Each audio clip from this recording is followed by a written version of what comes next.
Story 5. The Author. The author preferred to write by the light of a candle and from the form of his own pen after the sky turned pink with indecision.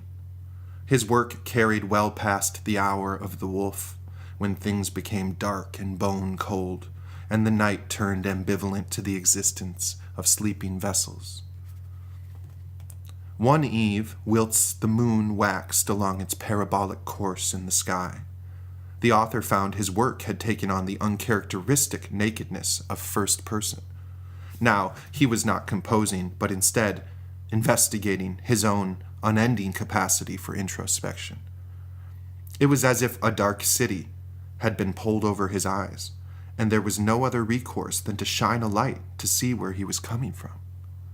He had the sneaking suspicion that he was not alone, yet the nature of the company also felt like an extension of himself. Occasionally, amidst an array of seemingly innocuous activities, this sensation arrived within him. It inspired a sense of catching up to what he'd frequently thought he might become, and at other times a sense of being behind what he hoped he would become.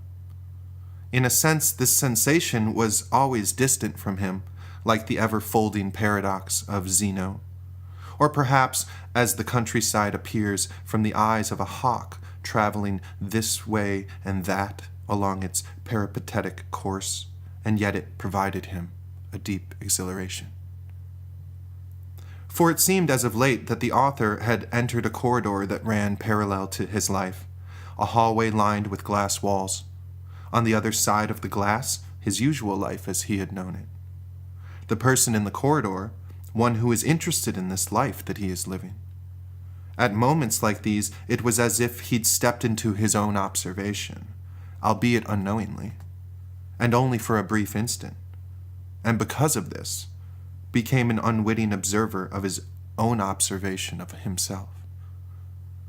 This sense of an observer in his life began after he'd undergone what Western psychologists would refer to as a peak experience, and Eastern adepts a mystical experience. This particular experience transpired after extensive contemplation of an illuminated script and was part of the unforeseeable consequences involved in such heavy metaphysical lifting. Throughout his life, these sensations occurred as eidetically as any prophetic vision. They happened in quivers, contained a not-there-ness, like the mutual presence and absence of a harmonic tone. Whereas the author used to fear there was someone behind the glass looking, now he felt the heartbeat of the one who observed him. End of story 5.